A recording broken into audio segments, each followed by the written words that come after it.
어머님, 올해 김장 같이 해요. 저도 이제 좀 배워야죠. 여러분은 이런 말 들으면 어떠실까요? 정말 기특한 며느리라고 생각되시죠? 안녕하세요. 사연에 머물다입니다. 63세 순분 할머니도 그랬어요. 처음으로 김장을 도와주겠다는 며느리가 얼마나 고마웠는지 친구들한테 자랑까지 하셨거든요. 그런데 김장 당일에 벌어진 일은 정말 상상도 못 하실 거예요. 며느리는 어디에 있었을까요? 시어머니는 결국 어떻게 했을까요? 그리고 며느리가 저녁에 나타나서 한 행동은 정말 충격적이었거든요. 오늘은 이 놀라운 실화를 여러분께 들려드릴게요. 중간중간 정말 화가 나실 수도 있고 끝까지 들으시면 깜짝 놀라실 거예요. 재미있게 들어보시고 공감되신다면 구독과 좋아요 꼭 눌러주시고 댓글로도 소통해주세요. 그럼 이야기 시작하겠습니다. 이순부는 허리를 굽혀 배추 한 포기를 들어 올리며 속으로 중얼거렸습니다. 올해도 김장철이 왔구나. 40년 넘게 김장을 해온 순분에게 이맘때면 늘 찾아오는 익숙한 계절이었죠. 하지만 나이가 들수록 김장이 점점 더 버거워지는 것도 사실이었어요. 작년까지만 해도 혼자서 30포기가 넘는 배추를 절이고 버무리느라 허리가 끊어질 것 같았습니다. 새벽부터 저녁까지 마당에서 씨름하다 보면 온몸이 쑤시고 아팠어요. 그래도 가족들이 맛있게 먹는 모습을 보면 모든 피로가 사라지곤 했지만 솔직히 언제까지 이렇게 할 수 있을까 하는 걱정도 들었죠. 그런데 올해는 조금 달랐습니다. 며칠 전 며느리 윤정에게서 온 문자 때문이었죠. 순부는 앞치마 주머니에서 휴대폰을 꺼내 다시 한번 그 문자를 읽어봤어요. 어머님, 올해 김장 같이 해요. 저도 이제 좀 배워야죠. 문자를 받은 지 사흘이 지났지만 순부는 여전히 그 메시지를 보며 미소를 지었습니다. 특히 같이라는 말이 마음에 깊이 와 닿았어요. 윤정은 한 번도 김장을 도와주겠다고 말한 적이 없었거든요. 순부는 결혼 초기 윤정에게 김장을 가르쳐 주려고 몇 번 시도했던 기억이 났습니다. 윤정아, 이리 와서 봐. 내가 양념 비율 알려줄게라고 했을 때 윤정은 저는 요리를 잘 못해서요. 어머님이 하시는 게 훨씬 맛있을 거예요 라며 슬쩍 빠져나갔었죠. 처음에는 겸손한 마음이라고 생각했는데 해가 갈수록 윤정은 김장철만 되면 아예 모습을 감췄습니다. 매년 김장이 끝나면 윤정은 깨끗한 차림으로 나타나서 김치통만 가져가는 게 전부였어요. 어머님, 수고 많으셨어요. 올해도 정말 맛있겠네요 라며 인사를 건넨 뒤 김치통 몇 개를 차에 싣고 서둘러 올라가 버리곤 했습니다. 순부는 그때마다 약간의 서운함을 느꼈지만 며느리니까 이해해야 한다고 스스로를 달랬어요. 어머, 순부나. 뭘 그렇게 들여다보고 있어? 이웃집 정숙이 담 너머로 고개를 내밀었습니다. 정숙은 순분과 동갑내기로 50년 넘게 이웃으로 지내온 중마고우였어요. 순부는 얼른 휴대폰을 주머니에 넣으며 답했습니다. 아, 정숙아. 윤정이가 올해는 김장 같이 하자고 하더라고. 어머, 정말? 며느리가 먼저 그런 말을 했다고? 요즘 그런 며느리 드물어. 정숙의 눈이 동그래졌습니다. 정숙네 며느리는 김장은커녕 명절에도 얼굴 보기 힘들 정도로 바쁘다며 잘 내려오지 않았거든요. 그러게 말이야. 처음에는 내가 잘못 읽은 줄 알았어. 다시 읽어봐도 틀림없더라고. 순부는 괜스레 어깨가 으쓱해지며 말했습니다. 정숙은 관심 있게 물었어요. 그럼 언제 온대? 이번 주말? 응, 토요일 아침부터 와서 하루 종일 도와주겠다고 하더라고. 이제야 김장 배우겠다고 하니까 기특하지 않아? 순분의 얼굴엔 웃음이 번졌습니다. 정숙은 부럽다는 듯이 말했어요. 내 복이지 뭐야. 우리 며느리는 김치 담그는 거 보기도 싫어해서 김장철만 되면 친정으로 도망가 버리거든. 작년에는 아예 해외여행을 떠나버렸어. 그래서 지은이 불러서 했잖아. 올해도 아마 그럴 거야. 지은이 참 착하지. 역시 딸은 며느리랑 달라.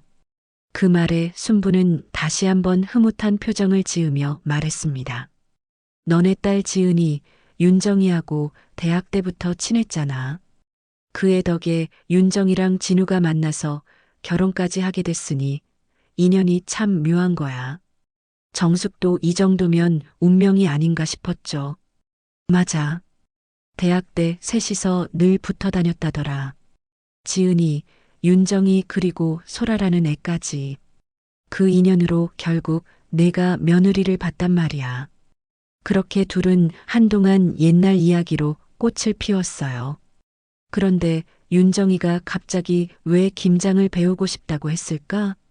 평소에는 요리에 관심도 없었는데 갑작스런 정숙의 말에 순분도 잠깐 생각에 잠겼습니다. 사실 윤정은 요리보다는 일에 더 관심이 많은 사람이었어요. 회사에서 승진도 빨리 하고 늘 바쁘게 지내는 커리어 우먼이었죠. 아마 나이가 들면서 생각이 바뀐 것 같아. 얼마 전에도 전화해서 어머님 손맛을 배워두지 않으면 나중에 후회할 것 같다고 하더라고. 순부는 그때 윤정의 말투를 떠올렸습니다. 평소보다 조금 더 진지하고 따뜻했던 목소리였어요. 그렇구나. 그래도 다행이야. 아무리 바빠도 시어머니 음식 솜씨는 배워둬야지. 정숙은 고개를 끄덕이며 말했습니다. 저녁 무렵 순부는 마당에서 배추를 다시 한번 살펴봤습니다. 올해는 배추가 특히 잘 돼서 속이 꽉 차고 잎도 싱싱했어요. 김장용으로는 최고 품질이었죠. 윤정이가 오면 이 배추들로 맛있는 김치를 만들어야지.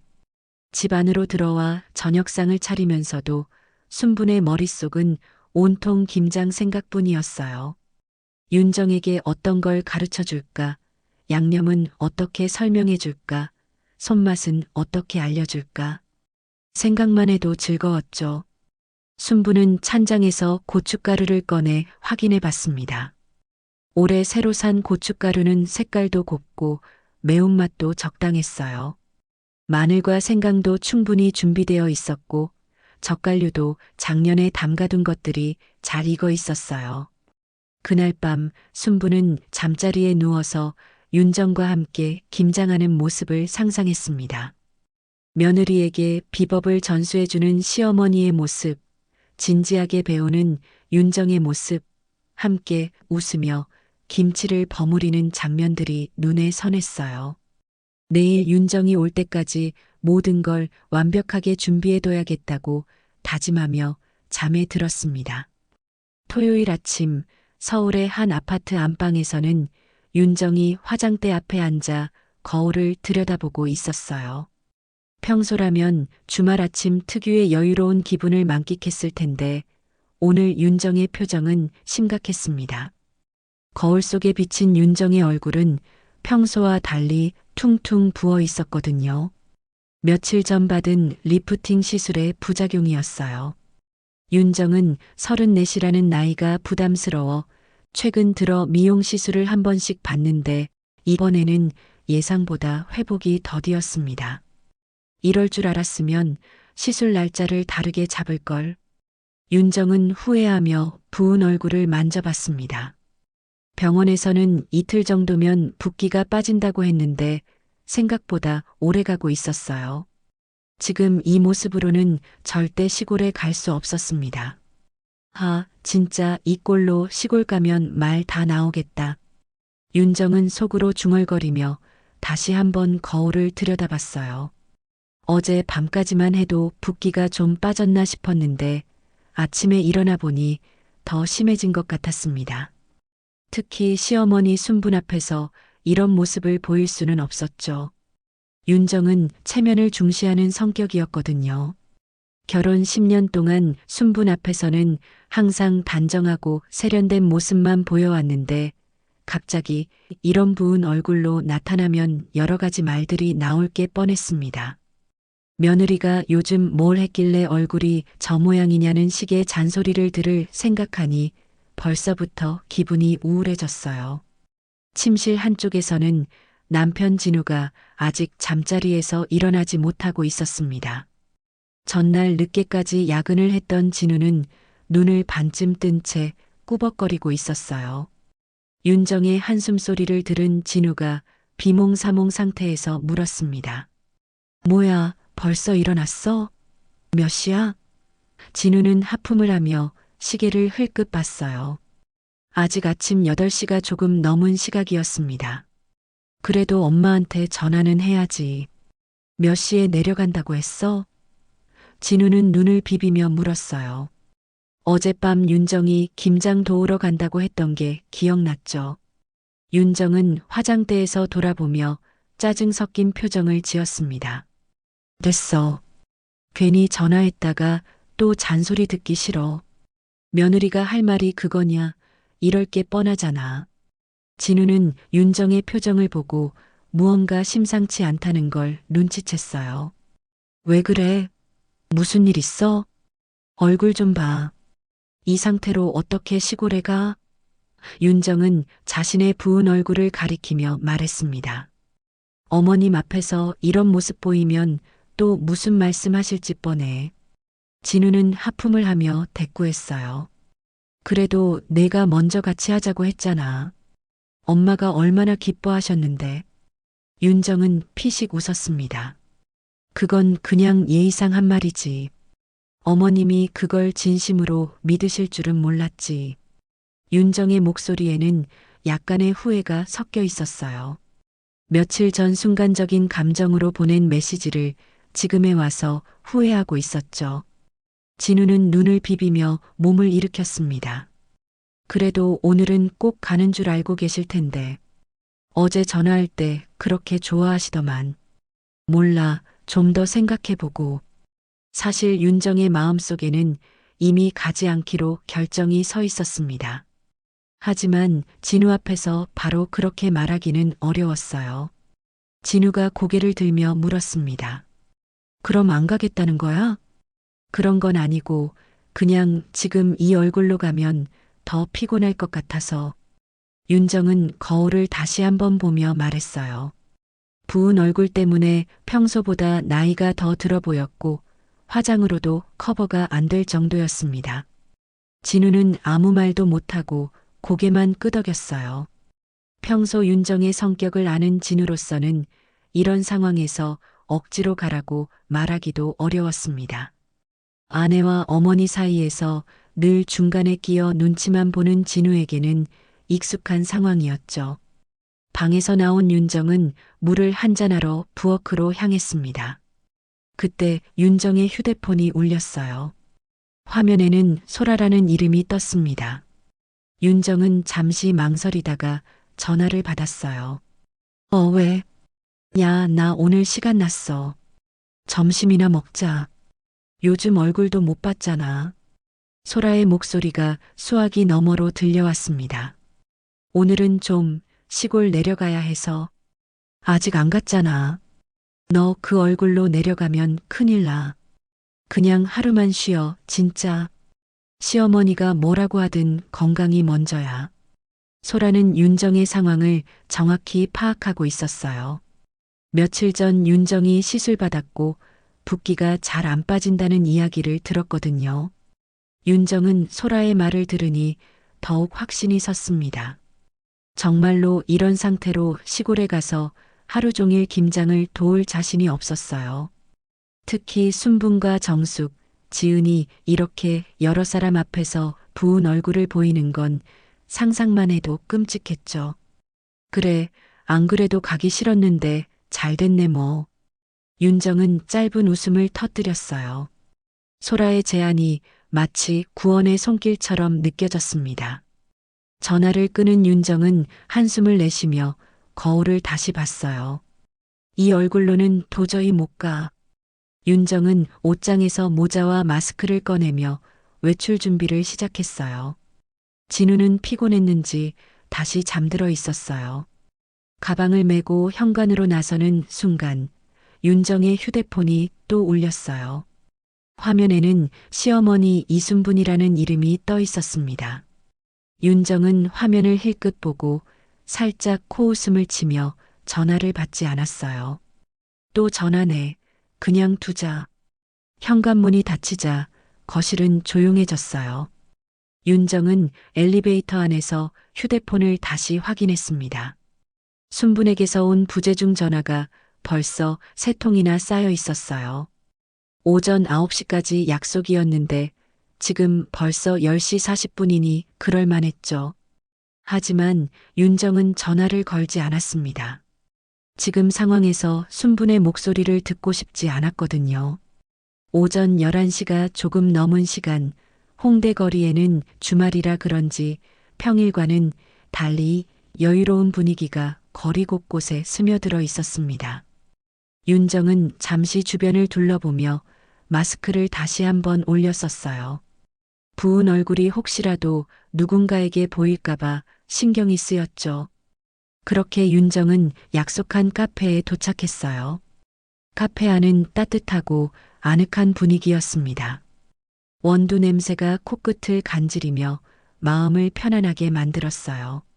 창가 쪽을 둘러보니 소라가 이미 자리에 앉아 있었죠. 소라는 평소와 다름없이 트렌디한 옷차림에 화장도 완벽하게 하고 있었어요. 야, 너 진짜 얼굴 왜 그래? 붓기 장난 아니네. 소라는 윤정을 보자마자 놀란 표정을 지었습니다. 마스크 위로 보이는 윤정의 눈가만 봐도 평소와 다르다는 걸 알 수 있었거든요.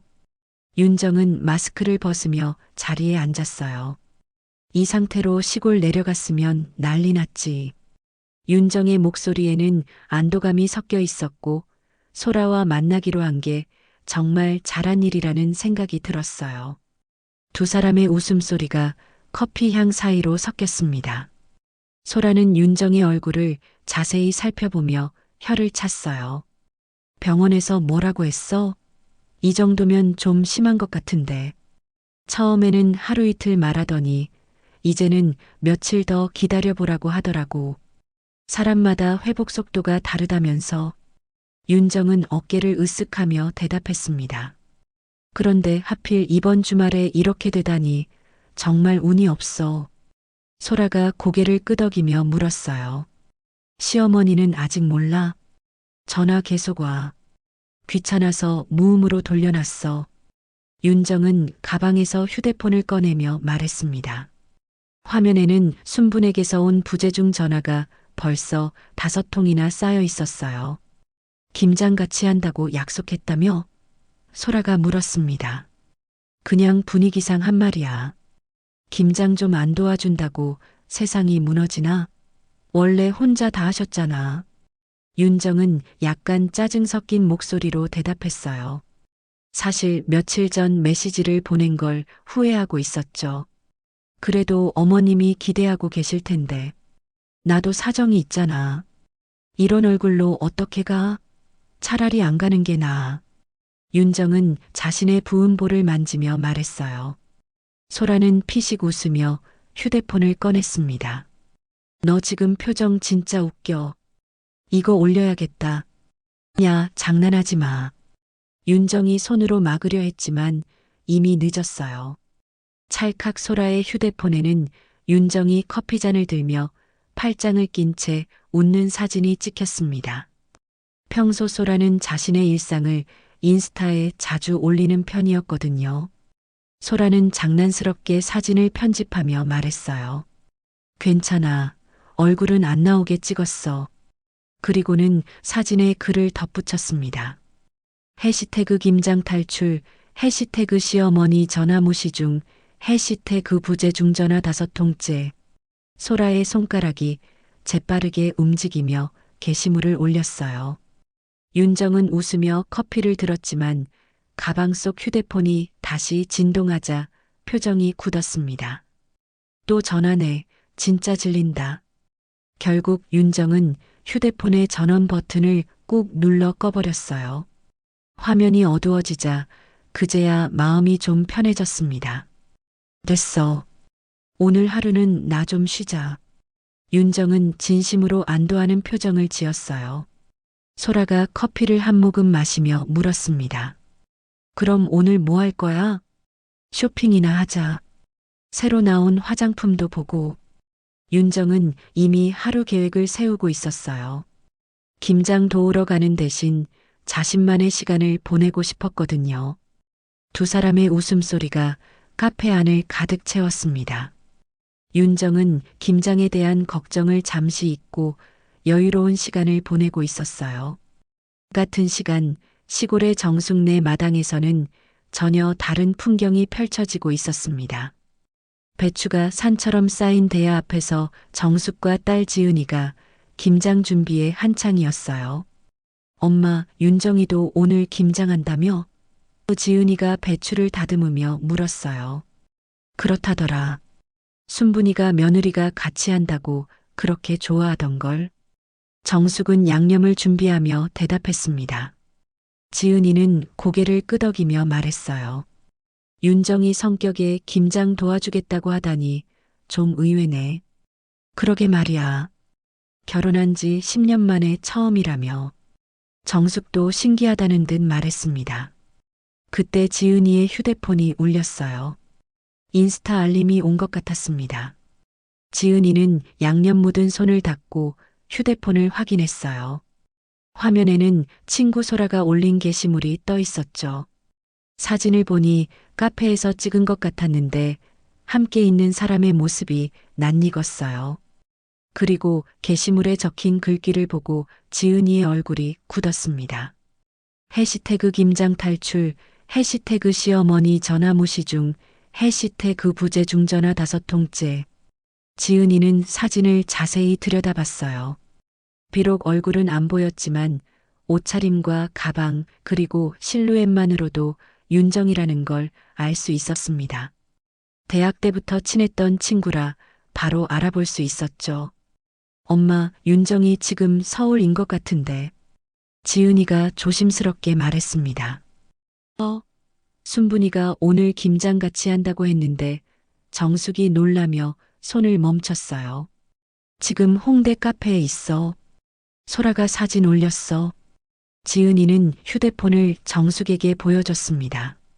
정숙은 안경을 꺼내 쓰고 화면을 자세히 봤어요. 사진과 함께 적힌 글귀를 읽고 나서 정숙의 표정이 심각해졌습니다.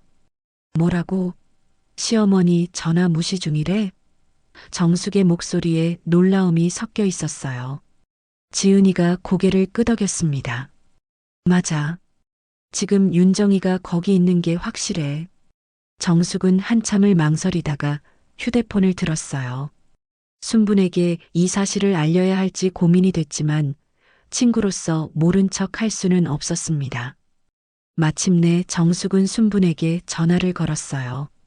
순분아, 윤정이 아직 안 왔지? 응, 9시까지 온다더니 벌써 12시야. 이제 더 기다리면 배추가 질겨져서 혼자 시작했어. 순분의 목소리에는 실망감이 섞여 있었습니다. 정숙은 말하기 어려운 표정을 지으며 입을 열었어요. 순분아, 그 윤정이 말이야. 지금 홍대 카페에 있대. 뭐라고, 카페? 순분의 목소리가 떨렸습니다. 정숙은 어려운 표정으로 설명했어요. 지은이가 소라 인스타에서 봤는데 지금 같이 커피 마시고 있다더라. 그것도 시어머니 전화 무시 중이라고 써놨대. 순부는 한동안 아무 말도 할 수 없었습니다. 아침부터 혼자서 김장 준비를 하면서 윤정이 오기만 기다렸는데 정작 윤정은 홍대에서 친구와 커피를 마시고 있었다니요. 순부는 아무 말 없이 계속 손을 놀렸습니다. 그렇게 몇 시간을 버티듯 김장을 하다 보니 어느새 해가 서쪽으로 기울고 있었습니다. 오후 5시 순분네 집 마당에는 새로 담근 김치에서 나는 은은한 냄새가 바람을 타고 퍼지고 있었습니다. 순분은 허리를 펴며 깊은 한숨을 쉬었어요. 하루 종일 혼자서 김장을 하느라 온몸이 쑤셨고 특히 허리와 어깨가 끊어질 것 같았습니다. 빨간 양념이 담겨 있던 대야는 이제 바닥이 보일 정도로 비어 있었고 절인 배추들은 모두 정갈하게 김치통 속으로 들어가 있었어요. 이제 다 끝났네. 혼자 하느라 죽는 줄 알았다. 순부는 붉게 물든 고무장갑을 벗으며 중얼거렸습니다. 아침 일찍부터 시작해서 지금까지 30포기가 넘는 배추를 혼자서 다 처리했어요. 순분의 마음속에는 복잡한 감정들이 뒤섞여 있었습니다. 며느리 윤정이 홍대 카페에 있다는 정숙의 말을 들었을 때의 충격이 아직도 가시지 않았죠. 마당 한쪽에는 김치통들이 일렬로 늘어서 있었어요. 올해도 순분 혼자만의 손길로 완성된 김치들이었습니다. 매년 이맘때가 되면 김장을 하면서도 혼자라는 외로움을 느꼈는데 올해는 특히 더 그런 기분이 들었어요. 윤정이 함께 해준다는 기대감이 컸던 만큼 실망도 그만큼 커서였죠. 순부는 물옷으로 손을 씻으며 하늘을 올려다봤습니다. 저녁 노을이 하늘을 붉게 물들이고 있었어요. 그때 대문 밖에서 부릉하는 소리가 들려왔어요. 은색 SUV 한 대가 마당 앞에 멈춰 섰습니다. 순분의 눈이 그 차를 향해 고정됐어요. 윤정과 진우가 타고 다니는 차였죠. 차문이 열리며 윤정이 내렸습니다. 단정한 베이지색 코트를 입고 머리는 곱게 뒤로 묶었어요. 얼굴에는 아침에 있었다던 붓기 따위는 전혀 보이지 않았습니다. 오히려 평소보다 화사하게 화장을 한 모습이었어요. 어머님, 아직 안 끝나셨어요? 윤정은 밝은 목소리로 인사하며 마당으로 들어왔습니다. 마치 아무 일도 없었다는 듯한 자연스러운 표정이었어요. 순부는 윤정의 모습을 위아래로 훑어봤죠. 윤정이 왔네. 순분의 목소리는 평소보다 낮았습니다. 몸이 좀 안 좋아서요. 시술 부작용이 있어서 마무리라도 도와드리려고요. 마치 미리 준비해온 변명처럼 자연스럽게 나왔습니다. 순부는 윤정을 똑바로 바라봤어요. 그래, 몸이 안 좋아서? 근데 그 얼굴은 멀쩡하네. 벌써 다 나았나 보지? 윤정은 잠시 시선을 피하며 대답했습니다. 이제 좀 괜찮아졌어요. 그래도 내려와 봐야 할 것 같아서. 늦었죠? 그래. 아주 많이 늦었지. 순분의 목소리는 아주 차가웠어요. 윤정은 주변을 둘러보며 말했습니다. 어머님 혼자 다 하셨네요. 고생 많으셨어요. 정숙이한테 들었어. 순분이 갑자기 말을 끊었습니다. 내 친구 소라가 사진 올렸더라. 시어머니 전화 무시 중이라던데? 윤정의 얼굴빛이 순간 굳었어요. 예상하지 못한 말이었죠. 그건 장난이에요, 어머님. 장난으로 약속을 어기고 장난으로 날 속이니. 순분의 목소리가 점점 높아졌습니다. 작년엔 혼자 허리 휘어가며 김장하고 올해는 내가 먼저 같이 하자 해놓고 이런 식으로 사람 우습게 만들어? 윤정은 손가락을 꼬며 변명했어요. 저도 사정이 있었어요. 회사 일도 있고 몸도 좀 안 좋았고요. 몸이 안 좋았다면서 카페에선 커피 잘만 마시더라. 순분의 목소리에는 실망감과 분노가 섞여 있었습니다. 윤정의 눈이 흔들렸어요. 그건 잠깐 나갔다 온 건데요. 순부는 냉소 섞인 웃음을 흘렸습니다. 그래, 잠깐 나간 사이 내가 김장 다 끝냈네. 순부는 마당 한쪽에 늘어선 김치통들을 가리켰어요. 이 통들 손대지 마라. 내가 혼자 담근 김치야. 윤정은 잠시 굳어 있다가 천천히 고개를 숙였습니다. 회사에서 김치 기다리는 사람들도 있고 그냥 몇 통만 가져갈게요. 안 된다 그랬지. 순분이 소리쳤어요. 하지만 윤정은 순분의 말에 대꾸도 하지 않고 성큼성큼 김치통 쪽으로 걸어갔습니다. 가장 잘 익을 것 같은 김치통 2개를 들어 올렸죠. 순분이 급히 다가서며 막으려 했지만 윤정은 이미 김치통을 차 조수석에 실어버렸습니다. 윤정아, 그거 내려놔. 지금 뭐 하는 거야? 윤정은 운전석에 올라 시동을 걸었어요. 순분이 차 문을 두드리며 소리쳤지만 윤정은 창문을 반쯤 내리고 차갑게 말했습니다. 회사에 다 말해놨는데 내가 살고 봐야죠. 윤정의 목소리에는 미안함보다는 짜증이 섞여 있었어요. 김치 몇 통에 너무 그러지 마세요, 어머님. 내년엔 꼭 같이 해요. 윤정은 마지막 말을 남기고 창문을 올렸습니다. 차는 흙먼지를 일으키며 동네를 빠져나갔어요. 순부는 그 자리에 서서 멀어지는 차의 뒷모습을 바라봤습니다. 붉은 저녁 노을 아래 순분의 입에서 낮은 한숨이 흘렀어요. 먼저 같이 하자고 한 사람이 누군데 결국 김치는 내가 담그고 윤정은 체면 챙기고 참 세상 말세다. 오늘 아침부터 당한 이 수모 절대 잊지 않고 되갚아줘야 해. 이건 선을 한참 넘었어. 정분의 분노 섞인 다짐과 함께 마당에는 다시 고요함이 찾아왔어요. 월요일 아침 윤정의 회사 로비는 평소와 다름없이 분주했습니다.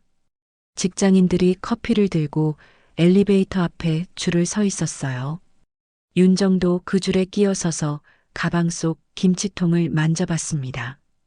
차가운 플라스틱 통이 손끝에 닿자 어제의 일이 떠올랐지만 애써 태어난 척 했어요. 엘리베이터를 타고 12층까지 올라가는 동안 동료들의 대화가 귀에 들어왔죠. 윤정 씨, 주말 잘 보냈어요? 마케팅팀의 김 과장이 물었습니다. 윤정은 어색하게 웃으며 답했어요. 네, 뭐. 평범하게 보냈어요. 저는 집에서 쉬기만 했는데 윤정 씨는 시골 다녀왔다면서요? 시어머니랑 김장 같이 했다고 들었는데. 김 과장의 말에 윤정은 깜짝 놀랐습니다. 누가 그런 얘기를 했을까 싶었거든요. 아마 지난주에 동료들한테 김장 이야기를 했던 게 기억에 남았나 봅니다. 아, 네, 그렇죠. 윤정은 얼버무리며 답했어요. 거짓말을 하는 게 아니라 애매하게 넘어가려고 했죠. 와, 효부네요. 요즘 며느리들이 시어머니랑 김장 같이 하는 경우가 드문데 다른 동료도 끼어들며 감탄했습니다. 윤정은 점점 얼굴이 빨개지는 걸 느꼈어요. 엘리베이터가 12층에 도착하자 윤정은 서둘러 자리로 향했지만 동료들의 시선이 따라오는 것 같았어요. 윤정 씨, 진짜 시어머니랑 김장했어요? 옆자리에 이대리가 궁금해하며 물었어요. 이대리는 결혼한 지 얼마 안 되어서 시어머니와의 관계에 관심이 많았죠. 네. 뭐, 조금 도와드렸죠. 윤정은 컴퓨터를 켜며 대답했습니다. 거짓말이지만 어쩔 수 없었어요. 여태껏 쌓아온 효부 이미지를 망가뜨리기 싫었거든요. 대단하네요. 저는 시어머니가 김장하신다고 하면 아직 겁나거든요. 어떻게 했어요? 어려웠죠? 이대리의 질문이 계속 이어졌고 윤정은 답변하기가 점점 어려워졌어요. 뭐, 그냥 옆에서 보고 배우는 정도였어요. 윤정은 애매하게 답하며 업무에 집중하려고 했지만 동료들의 관심은 식지 않았죠. 부럽네요. 저희 시어머니는 아직 김장같이 하자는 말씀을 안 하시거든요. 며느리 실력을 믿지 못하시는 것 같아서. 이대리는 아쉬운 표정을 지었습니다. 처음이라 많이 서툴렀어요. 어머님이 다 해주셨고 저는 그냥. 윤정은 말끝을 흐렸습니다. 더 이상 구체적으로 말하기가 어려웠어요. 오전 회의 시간이 되자 부장이 회의실로 들어왔습니다. 평소보다 기분이 좋아 보였어요. 다들 주말 잘 보냈나요? 아, 윤정 씨는 시어머니랑 김장했다면서? 효부네요. 부장의 말에 회의실 안이 웅성거렸습니다. 윤정은 얼굴이 화끈거렸어요. 요즘 젊은 세대들이 전통을 잘 안 지키는 경향이 있는데 윤정 씨는 정말 본받을 만해요. 부장이 계속해서 칭찬했습니다. 윤정은 더욱 부담스러웠어요. 네, 감사합니다. 윤정은 고개를 숙이며 답했습니다. 이제 와서 아니라고 말하기엔 너무 늦어버렸죠. 그런데 그 김치 언제 가져와요? 지난주에 맛보고 싶다고 했었는데. 부장의 말에 윤정은 더욱 당황했습니다. 지난주에 김장 얘기를 하면서 김치를 가져다 주겠다고 약속했었거든요. 아, 오늘 조금 챙겨왔습니다. 윤정은 떨리는 목소리로 답했습니다. 오, 정말요? 기대되는데요. 집에서 담근 김치는 역시 다르죠. 부장의 눈이 반짝였고 다른 동료들도 관심을 보였어요. 윤정 씨, 저도 맛보고 싶어요. 윤정 씨가 직접 담근 김치라니 정말 궁금해요. 동료들의 반응에 윤정은 점점 더 부담스러워졌습니다. 모든 사람이 자신이 직접 담근 김치라고 생각하고 있었어요. 회의가 끝나고 윤정은 가방에서 김치통을 꺼냈습니다. 와, 정말 맛있게 생겼네요. 색깔부터가 다르네요. 동료들이 모여들었습니다. 윤정은 김치통을 공용 냉장고에 넣으며 말했어요. 점심시간에 같이 드세요. 하지만 마음은 편하지 않았습니다. 동료들은 윤정이 직접 담근 김치라고 생각하고 있었으니까요. 윤정 씨 정말 대단해요. 직접 김장까지 하다니. 저는 아직 김치 담글 엄두도 못 내겠어요. 시어머니한테 배운 비법이 있나 봐요. 레시피 좀 알려주세요. 동료들의 칭찬이 이어졌지만 윤정에게는 가시처럼 느껴졌습니다. 거짓말 위에 거짓말이 쌓여가고 있었죠. 점심시간이 되자 동료들이 김치를 맛봤습니다. 우와, 정말 맛있어요. 윤정 씨 솜씨가 이렇게 좋은 줄 몰랐네요. 이거 진짜 맛집 김치 같아요. 어떻게 만든 거예요? 양념 비율이 정말 좋네요. 동료들의 극찬이 쏟아졌습니다. 윤정은 어색하게 웃으며 답했어요. 그냥 어머님이 가르쳐 주신 대로 했어요. 다음에도 김장하면 또 가져와요. 이런 김치 맛보기 힘든데. 부장이 엄지를 치켜 세우며 말했습니다. 윤정은 억지로 웃으며 고개를 끄덕였어요. 하지만 마음속으로는 불안했습니다. 이런 거짓말이 언제까지 통할까요? 그리고 어머님께 어떻게 설명해야 할까요? 화장실에 간 윤정은 거울 속 자신을 바라봤습니다. 겉으로는 멀쩡해 보였지만 마음은 무거웠어요. 들킬 리 없어. 괜찮아. 윤정은 자신에게 그렇게 말했지만 목소리에는 확신이 없었죠. 거울 속 자신의 모습이 낯설게 느껴졌어요. 한편 며칠이 지나도 순부는 윤정의 일이 머릿속에서 떠나지 않았습니다. 김장을 같이 하자고 해놓고 나타나지 않은 것도 화가 났지만 더 분노한 건 그 뒤의 태도였어요. 마치 아무 일도 없었다는 듯 김치만 가져가는 모습이 계속 떠올랐죠. 저녁 설거지를 하면서도 텔레비전을 보면서도 순부는 마음속에 분노를 다스리려 했지만 쉽지 않았어요.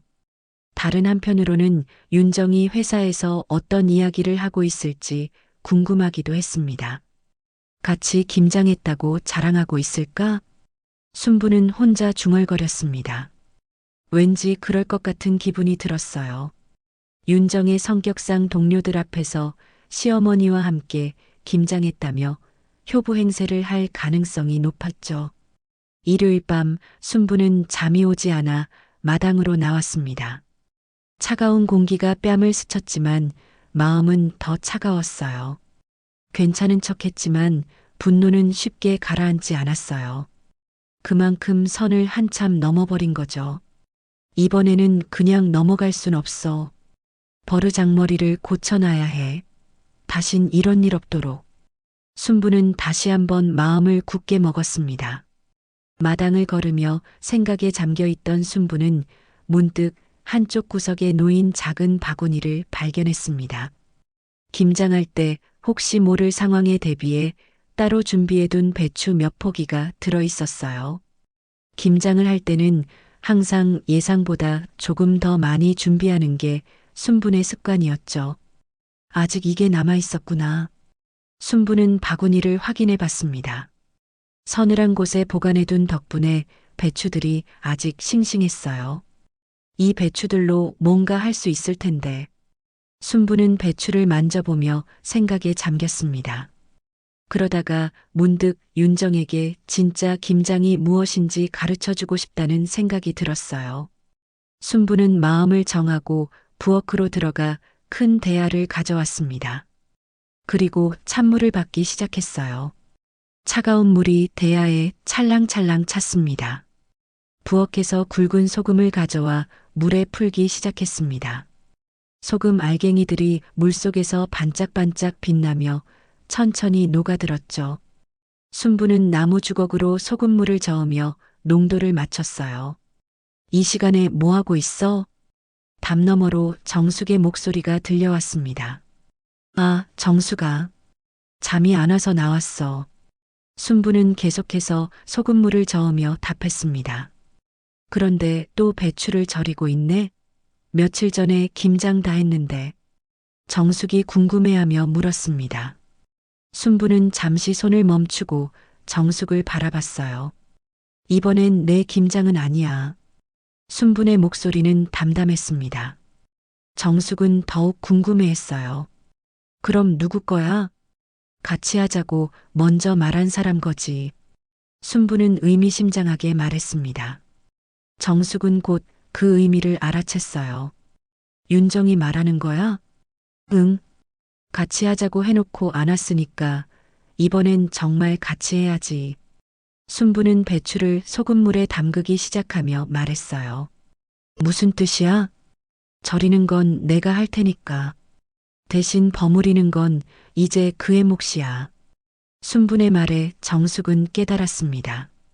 순분이 절인 배추만 보내고 양념해서 김치를 완성하는 건 윤정이 직접 하라는 뜻이었죠. 그럼 윤정이가 당황하겠는데? 당황해야지. 김장이 뭔지, 같이 한다는 게 뭔지 알아야 해. 순분의 목소리에는 조용한 결심이 담겨 있었어요. 그런데 윤정이가 김치 양념하는 법을 알까? 정숙이 걱정스럽게 물었습니다. 순분은 쓴웃음을 지었어요. 모르겠지. 하지만 배우려고 하면 배울 수 있어. 요즘은 인터넷에 다 나와 있잖아. 순부는 배추를 뒤집으며 말했습니다. 그동안 내가 너무 다 해줬나 봐. 김장같이 하자고 하면서도 정작 힘든 일은 다 내가 하고 윤정이는 그냥 구경만 하려고 했을 거야. 순부는 배추를 정성스럽게 절이면서 계속 말했습니다. 내 마음 이해해. 하지만 너무 심하게 하지는 말고. 정숙이 조심스럽게 말했습니다. 하지만 순분의 마음은 이미 정해진 상태였어요. 심한 게 아니야. 진짜 같이 하자는 거지. 내가 절이는 것까지 다 해줄 테니까 이제 윤정이가 양념해서 버무리면 되는 거야. 그래도 양념하는 법은 가르쳐줘야 하는 거 아니야? 가르쳐달라고 하면 가르쳐주지. 하지만 먼저 나서서 다 해줄 생각은 없어. 순분의 말투가 단호했습니다. 그동안 쌓인 서운함이 한꺼번에 드러나는 것 같았죠. 생각해보니까 윤정이가 결혼하고 10년 동안 김장을 도와준 적이 한 번도 없었어. 매년 김장이 끝나면 김치통만 가져가고. 순부는 과거를 되짚어보며 말했습니다. 그래도 며느리니까 이해하려고 했는데 이번에는 같이 하자고 먼저 말해놓고 안 오니까 정말 실망이 컸어. 순분의 목소리에 깊은 상처가 배어 있었습니다. 정숙은 더 이상 말하지 않고 순분을 지켜봤습니다. 평소 온순하던 순분이 이렇게 단단한 모습을 보이는 건 처음이었거든요. 언제 보낼 거야? 내일 아침에 택배로 보낼까 해. 윤정이 회사로. 순분의 답에 정숙은 깜짝 놀랐습니다. 회사로? 그럼 동료들이 다 보겠네? 그래야지. 김장 같이 했다고 자랑했을 텐데 이제 정말 같이 해보라고. 순부는 의미심장하게 웃었어요. 그 웃음에는 묘한 여유가 있었죠. 너 정말 무섭다. 그런 생각을 다 하고 있었네. 정숙이 혀를 내둘렀습니다. 하지만 마음 한편으로는 순분의 마음을 이해했어요. 그동안 너무 당연하게 생각했나 봐. 시어머니가 해주는 건 다 당연하고 자기는 받기만 하면 되는 줄 알고 그녀는 이미 마음속으로 모든 계획을 세워놓은 상태였어요. 윤정아, 이번엔 정말 같이 해보자. 순부는 혼자 중얼거렸습니다. 그 말 속에는 교훈과 애정이 함께 담겨 있었어요. 단순히 벌주려는 게 아니라 진짜 김장이 무엇인지 알려주고 싶었죠. 새벽 2시가 되어서야 배추 절이기가 끝났습니다. 순부는 절인 배추들을 깨끗한 비닐에 차곡차곡 정리하면서 만족스러운 표정을 지었어요. 이제 윤정에게 진짜 김장이 무엇인지 가르쳐 줄 시간이었습니다. 다음 날 아침 순부는 일찍 일어나 절인 배추를 깔끔하게 포장했습니다. 그리고 작은 쪽지를 하나 썼죠. 윤정아, 같이 김장하자고 했으니까 이번엔 정말 같이 해보자. 절이는 건 내가 했으니까 이제 양념해서 버무리는 건 내가 해. 김장이 뭔지 알아야 해. 순부는 그 쪽지를 절인 배추와 함께 택배 상자에 넣었습니다. 그리고는 택배 기사에게 윤정의 회사 주소를 정확히 알려줬어요. 이 상자 꼭 잘 전해주세요. 냉장 보관이라고 표시도 해주시고. 순부는 택배 상자를 보내며 작은 미소를 지었습니다. 화요일 오후 윤정의 회사 택배실에는 평소보다 많은 상자들이 쌓여 있었습니다. 점심시간이 끝나갈 무렵 총무팀 직원이 각 부서로 택배를 배달하러 다니고 있었어요. 윤정 씨, 택배 왔어요. 총무팀 김주임이 윤정의 자리에 커다란 상자 하나를 놓으며 말했습니다. 상자는 생각보다 무거워 보였고 보낸 사람은 이순분이라고 적혀 있었어요. 어머님이 뭘 보내셨을까? 윤정은 궁금해하며 상자를 살펴봤습니다. 상자 옆면에는 냉장 보관이라는 스티커가 붙어 있었어요. 아마 김치나 반찬을 보내신 모양이라고 생각했죠. 윤정 씨, 시어머니가 또 뭔가 보내셨네요? 옆자리에 이대리가 부러워하며 말했습니다. 네, 아마 반찬이나 김치를 더 보내신 것 같아요. 윤정은 웃으며 답했지만 왠지 마음 한구석이 불안했어요. 어머님이 평소에 이렇게 갑자기 택배를 보내시는 편은 아니었거든요. 또 맛있는 김치인가요? 지난번 김치 정말 맛있었는데. 다른 동료도 관심을 보였습니다. 윤정은 어색하게 웃으며 상자를 자리 밑으로 밀어 넣었어요. 일단 퇴근할 때 가져가서 집에서 확인해 볼게요. 윤정은 그렇게 말했지만 마음속으로는 빨리 확인해 보고 싶었습니다. 하지만 동료들이 많은 사무실에서 함부로 열어볼 수는 없었어요. 오후 업무에 집중하려고 했지만 자꾸 상자가 신경 쓰였습니다. 오후 3시쯤 부장이 커피를 마시러 나가면서 윤정의 자리를 지나갔어요. 윤정 씨, 또 시어머니가 뭔가 보내셨나 보네. 효부가 따로 없어? 부장의 말에 윤정은 어색하게 웃었습니다. 네, 뭔지 아직 확인 안 해봤어요. 아, 그래요? 그럼 확인해봐요.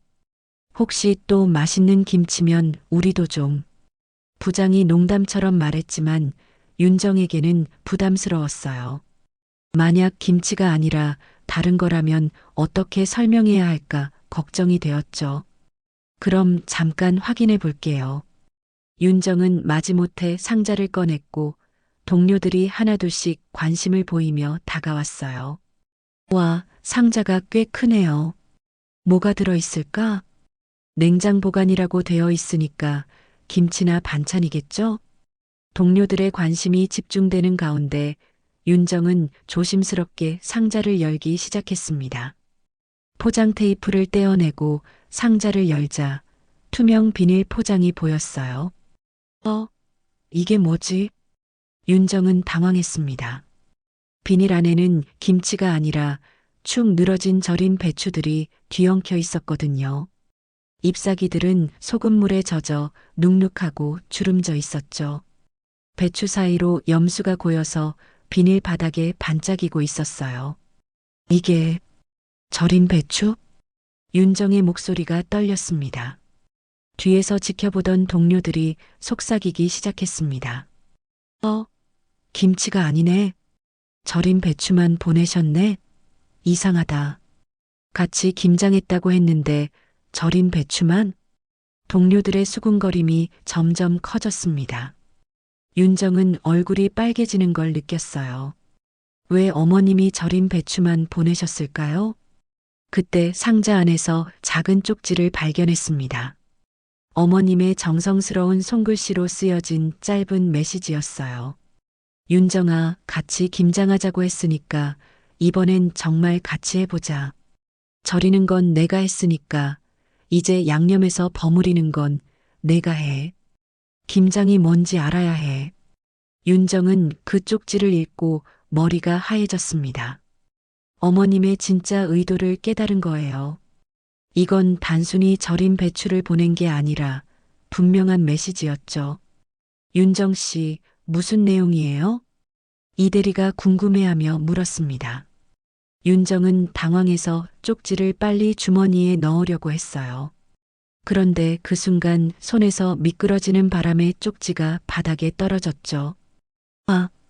윤정이 급히 주우려고 했지만 이대리가 먼저 쪽지를 집어들었어요.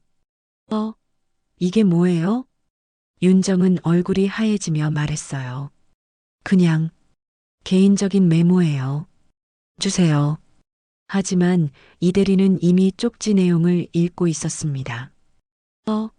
윤정아, 같이 김장하자고 했으니까 이번엔 정말 같이 해보자. 절이는 건 내가 했으니까 이제 양념해서 버무리는 건 내가 해. 김장이 뭔지 알아야 해. 라고 되어 있는데요. 이대리가 쪽지 내용을 크게 읽어버렸고 주변 동료들이 모두 들었어요. 뭐라고? 김장을 같이 안 한 거예요? 동료들이 하나둘씩 모여들기 시작했고 윤정은 식은땀이 흘렀죠. 그게 아니라 윤정이 어버버거렸지만 이미 늦었습니다. 부장도 다가와서 쪽지를 보더니 눈을 크게 떴어요. 윤정 씨, 이게 무슨 뜻이에요? 시어머니가 김장을 혼자 하시고 윤정 씨는 김장을 안 한 거예요? 그럼 지난번에 가져온 김치도 윤정 씨가 만든 게 아니라 시어머니가 혼자 만드신 거네요? 동료들의 목소리가 점점 커졌습니다. 윤정은 얼굴이 화끈거렸어요. 아니에요. 그게 아니라. 그럼 왜 시어머니가 김장이 뭔지 알아야 해라고 쓰셨어요? 이대리가 따져 물었습니다. 윤정은 할 말을 잃었어요. 윤정 씨, 설마 우리한테 거짓말한 거예요? 효부라고 자랑하면서 사실은 김장도 안 하고 김치만 받아온 거였네요.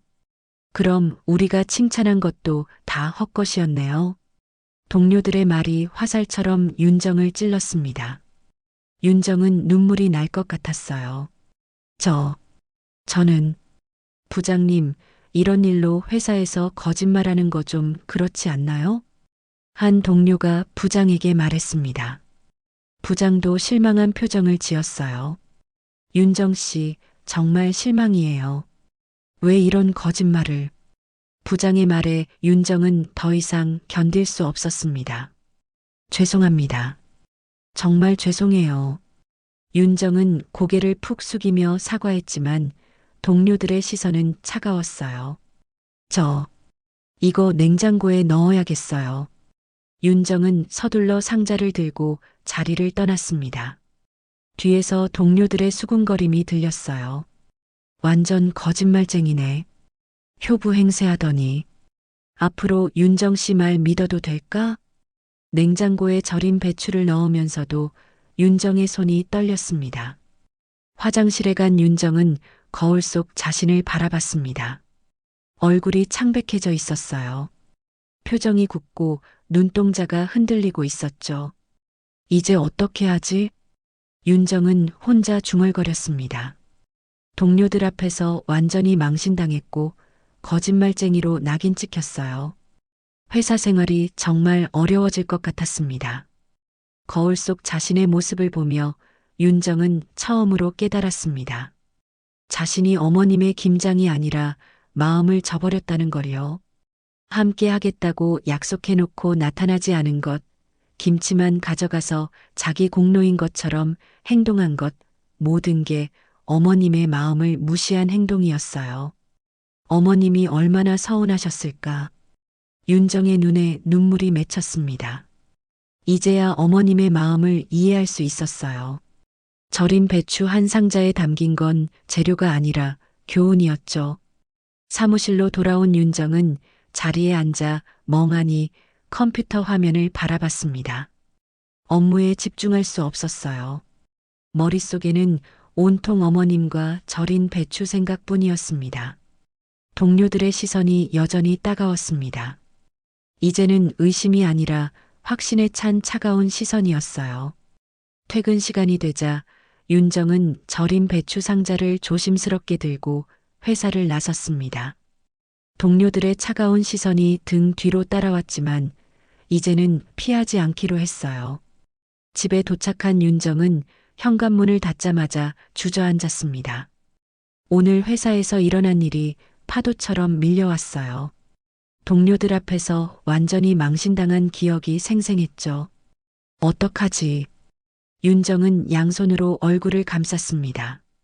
이대리가 쪽지를 큰 소리로 읽어버린 순간 부장과 동료들의 실망한 표정, 뒤에서 들려온 수군거림들이 모두 떠올랐어요.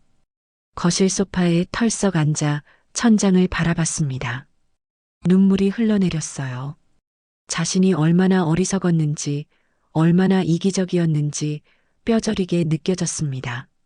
내가 잘못했네. 윤정은 김장날을 떠올렸습니다. 어머님이 아침부터 혼자 기다리셨을 모습, 실망하셨을 마음을 생각하니 가슴이 아팠어요. 그런데도 자신은 김치만 쏙 가져가서 회사에서 자랑했었죠. 정말 나쁜 며느리였어. 윤정은 자신의 행동들을 하나씩 되돌아봤습니다.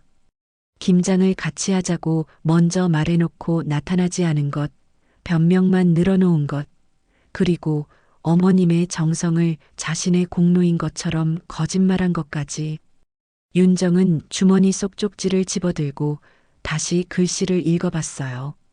그 문장을 보는 순간 윤정의 손끝이 덜덜 떨리기 시작했어요. 갑자기 눈물이 뚝뚝 떨어졌습니다. 순분이 이 쪽지를 언제 넣었는지, 어떤 마음으로 이런 글을 적었는지 생각하니 가슴이 미어져 왔어요. 회사 사람들 다 봤어요. 어머님 체면이 전부인 줄 알았는데 결국 제 얼굴이 다 깨져버렸어요. 윤정은 혼자 중얼거리며 흐느끼기 시작했습니다. 손으로 입을 막았지만 눈물은 계속 흘러내렸어요. 순분이 그동안 얼마나 서운했을지, 얼마나 실망했을지 생각하니 더욱 미안한 마음이 들었습니다. 김장을 같이 하자고 먼저 제안해 놓고는 정작 중요한 날에 나타나지 않았던 자신의 행동이 얼마나 잘못된 것이었는지 이제야 깨달았어요. 윤정은 주저없이 휴대폰을 꺼내 순분에게 전화를 걸었습니다. 신호음이 몇 번 울린 후 순분의 목소리가 들려왔어요. 어머님 죄송해요. 제가 얼마나 어리석었는지 이제야 알았어요. 윤정의 목소리는 울음으로 떨리고 있었습니다. 순분은 잠시 침묵하다가 짧게 대답했어요. 그래. 늦게라도 깨달으면 된 거야. 정말 죄송해요. 어머님이 얼마나 기대하셨을지, 얼마나 실망하셨을지 생각하니 견딜 수가 없어요. 윤정은 계속 울먹이며 말했습니다. 순분의 목소리에는 여전히 서운함이 남아 있었지만 예전처럼 차갑지는 않았어요. 사람이란 게 실수할 수 있는 거지. 중요한 건 그 다음이야. 다음 날 아침 윤정은 연차 휴가를 냈습니다. 회사에 전화를 걸어 개인 사정으로 하루 쉬겠다고 말했어요. 전화를 끊자마자 윤정은 순분네 집으로 향했습니다. 윤정의 손은 계속 핸들을 꽉 쥐고 있었어요. 어떤 말로 사과해야 할지, 순분이 자신을 용서해 주실지 불안한 마음이 들었습니다. 하지만 더 이상 미룰 수는 없었어요. 2시간 정도 차를 몰고 나서야 시골 마을에 도착했습니다. 익숙한 농가의 모습이 보이자 윤정의 가슴이 두근거렸어요. 마당에 차를 세우고 내려보니 순분이 마침 마당에서 빨래를 걷고 있었습니다. 윤정이 마당으로 들어서자 순분의 손이 잠시 멈췄어요. 그냥 조용히 윤정을 바라보고 있었죠. 윤정은 차에서 상자를 꺼내 들고 순분에게 다가갔습니다. 그리고 현관 앞에서 무릎을 꿇고 앉았어요. 상자를 바닥에 내려놓고 깊게 고개를 숙였죠. 어머님, 죄송합니다. 그땐 김치보다 제 체면이 더 중요했어요. 그런데 그게 다 부질없는 거였어요. 윤정의 목소리가 마당에 울려 퍼졌습니다. 순분은 한동안 가만히 윤정을 바라봤어요. 순분의 눈빛에는 놀람과 안쓰러움, 그리고 묘한 따뜻함이 섞여 있었습니다. 며느리가 이렇게까지 진심으로 사과하는 모습을 보니 마음이 움직였거든요. 사람이란 게 그래. 깨지고 부서져 봐야 진짜 맛이 나지. 순분이 천천히 입을 열었습니다. 윤정은 고개를 숙인 채 울음을 터뜨렸어요. 어머님, 이번엔 진짜로 같이 담가요. 다신 거짓말 안 할게요. 순분은 조용히 고개를 끄덕였습니다. 그래. 이번엔 약속 꼭 지켜라. 윤정이 가져온 절인 배추는 예상대로 이미 다 상해 있었어요. 순분이 상자를 들여다보며 혀를 찼습니다. 이건 쓸 수가 없겠네. 어머님, 혹시 배추 남은 거 있나요? 정말로 배우고 싶어요. 윤정이 조심스럽게 물었습니다. 순분은 잠시 생각하더니 마당 한쪽을 가리켰어요. 저기 몇 폭이 남아있긴 한데. 윤정의 눈이 반짝였습니다. 그걸로 배워봐도 될까요? 순분은 윤정의 진심 어린 표정을 보며 작은 미소를 지었어요.